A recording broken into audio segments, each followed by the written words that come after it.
Pero bago ang lahat mga kaibigan, meron po muna akong i-introduce sa inyo bago ako magbabay, no? Ito, napaka-importante po nito mga kaibigan, yung aking sasabihin, no?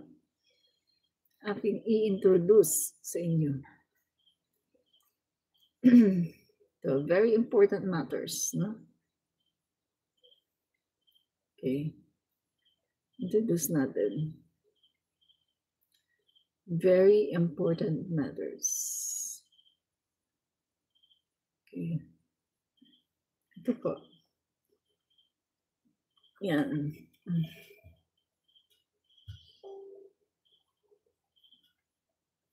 Martin Romualdez for President 2028. So ngayon pa lang, sabi ko nga mga kaibigan, ay kinakampanya ko na po si Speaker Martin Romualdez for President sa 2028. Bakit si Speaker Martin ang gusto ko? Unang-una mga kaibigan, siya po, bukod sa pagiging pinsan ng ating Pangulo at bukod sa pagiging Romualdez, siya po ay mabuting tao. Unang-una, mabuting tao. Diplomat, siya po mga kaibigan ay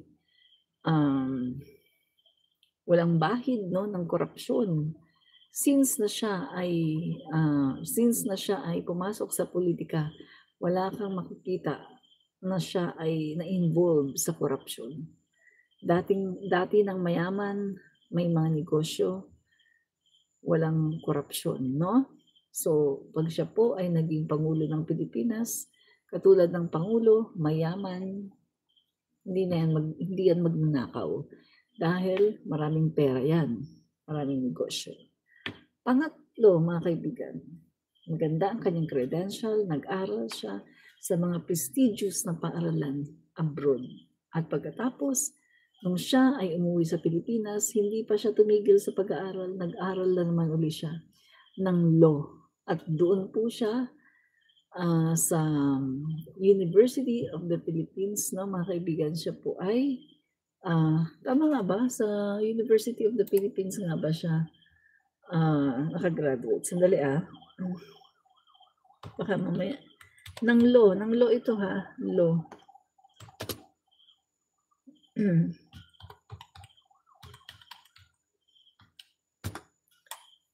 Yan. So, tignan natin na kung tama ba. So, yan. Yan. Yan. So, tingnan natin ha. So, pinanganak po siya noong November 14. Uy, November 14. No? Ay, pareho pala kami. Ako naman ay November 5, no? November 5, pero ang nasa birth certificate ko, 25. Pero ang sineselebrate ko ay November 5 kasi yun talaga ang araw ng aking kapanganakan. Pero sa birth certificate ko, naging 25 kasi late registration ako pagkatapos. Yung clerk, nabingi siya, no? Pagka-type niya, ang kanyang tinay 25. Instead of 5, ginawa niyang 25, dinagdagan. So, ang ginawa ko, ay sinunod ko na lang mga kaibigan, yung nasa birth certificate, no? November 25. Pero yung aking sineselebrate ay 5, no? So, siya po ay pinanganak noong November 14, 1963. A Filipino businessman, no? 1963. So, 65 na pala siya, no? Mas bata siya ng isang taon kay PBBM, no? So, 65 na siya, no? So, a Filipino businessman, lawyer, and politician who has been the 24th Speaker of the House of Representatives since 2022. He also served as the representative for Leyte's district, 1st District since 2019 and previously from 2007 to 2016.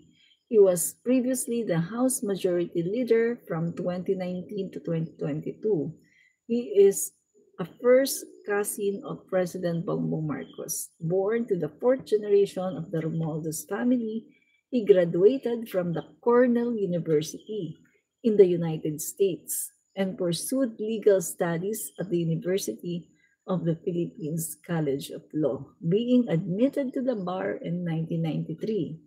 Romualdez entered government in 2007 after being elected to the House of Representatives, being re-elected in 2010 and 2013. Upon being term limited as a representative in 2016, he sought a seat in the Senate, no? So, ano pa? Ito mga kaibigan, no? Romualdez was elected back to the lower chamber in 2019. During the second tenure, he managed the successful vice presidential campaign of Sara Duterte. He was elected as a speaker in 2022. During his speakership, Romualdez played a key role in the Marcos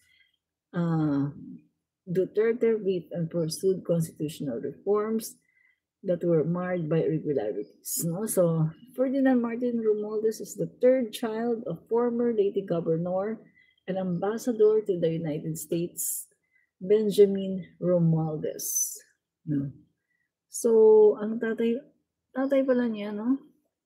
Benjamin Romualdez. Carlos Benjamin Orestes or Kokoy Trinidad Romualdez was a Filipino politician who served as a governor of Leyte and later appointed as ambassador to the United States, China, and Saudi Arabia. No? So, ano pa nakalagay dito?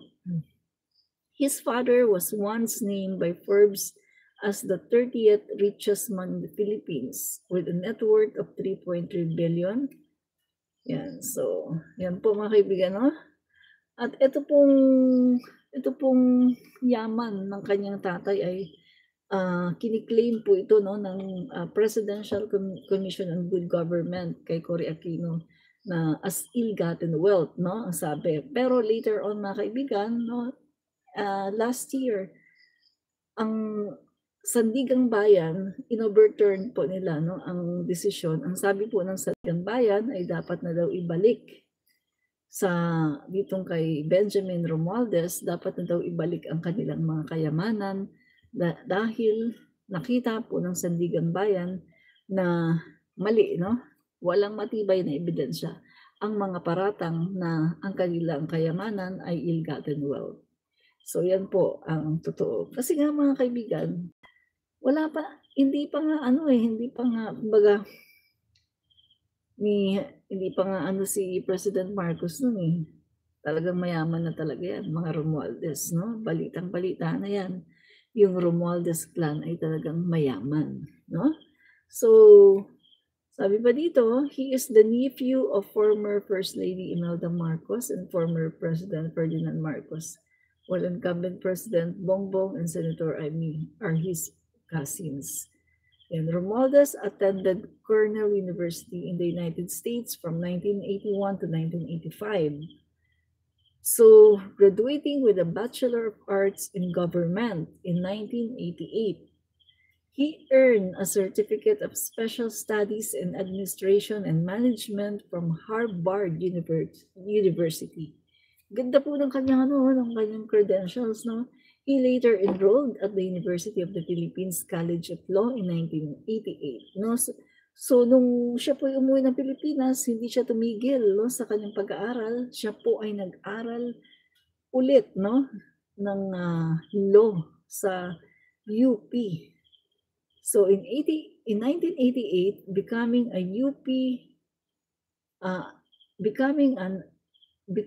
a Upsilon Sigma P fraternity member. He earned his Bachelor of Laws degree in 1992. He was admitted to the bar in 1993. So mga kaibigan, maganda po ang kanyang credential, no?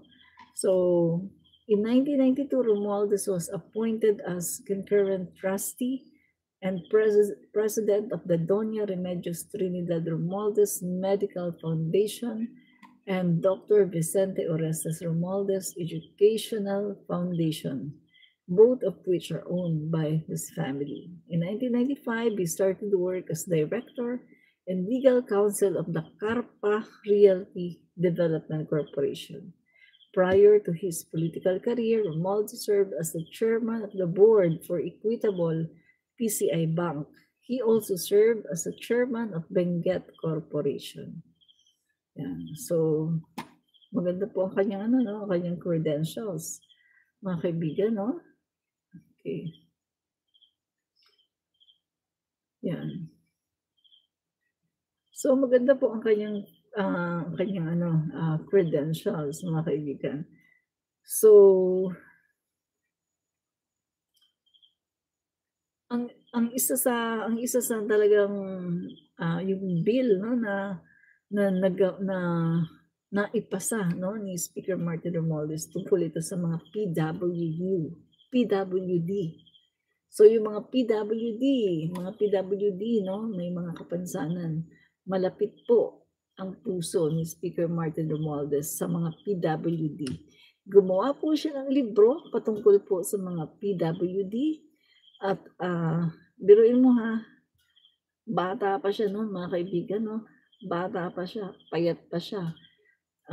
Gumawa po siya ng libro about PWD. At nung naging kongresista siya, yan, inuna po niya, no, yung bill para po sa mga PWD. Kaya meron i-enjoy ngayon, no, ng mga benepisyo at yung mga pangangalaga sa kanilang karapatan. Dahil po yan sa bill na ginawa at pinasa ni Speaker Martin Romualdez. So kung titingnan po natin, ang ganda po ng kanyang credential, no? Maganda po. Self-made po siya. Hindi po siya yung dahil lang sa siya ay Romualdez, in kaagad. Hindi po. Pinagpaguran niya, pinaghirapan niya ang kanyang pangalan. Self-made po siya. Hindi po katulad ng mga kina Sara. Si Sara, naging vice mayor dahil sa tatay, dahil sa pangalan, dahil sa apelyido. Naging vice presidente dahil kumabit, no, sa pangalan ng ating Pangulo at dahil siya ay anak ng Pangulo. Si Baste naging vice mayor dahil anak ni Duterte. Pero wala namang hinagap, walang tinapos niya, wala man ng credential, no, na may pagmamalaki.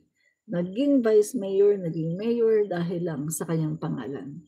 Yung mga Duterte, no? Ganyan sila, mga kaibigan. Hindi po sila self-made. Dahil lang po sa apelyido nilang Duterte, kaya po meron silang mga posisyon. But at the top of it,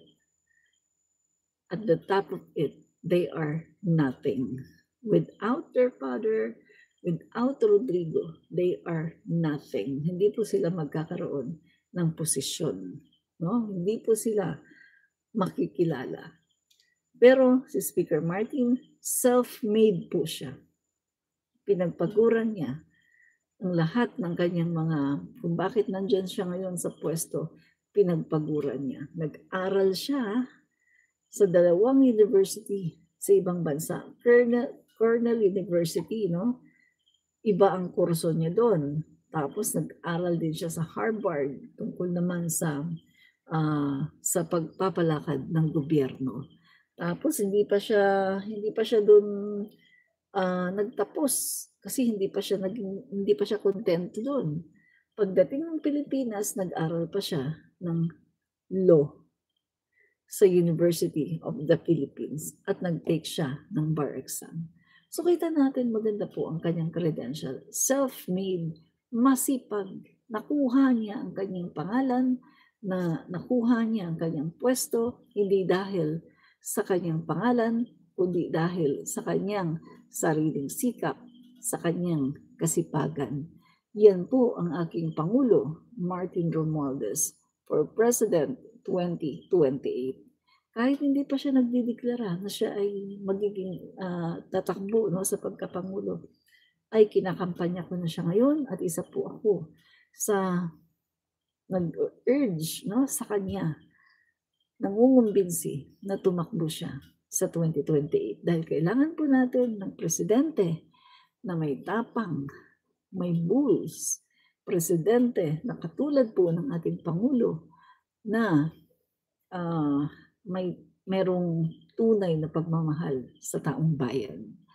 At ang nagustuhan ko po dito kay Speaker Martin Romualdez, kahit po siya ay tahimik lang at kahit po siya ay sobrang bait, pero nakikita ko marunong siya lumaban sa legal na paraan, 'no? Nakikita ko yung pagkakaiba niya sa ating Pangulong Bongbong Marcos. Kasi ang pangulo natin super santo, santong-santo talaga, 'no? Parang wala talaga, dinikdik mo na, ano mo na, wala talaga, hindi talaga lumalaban.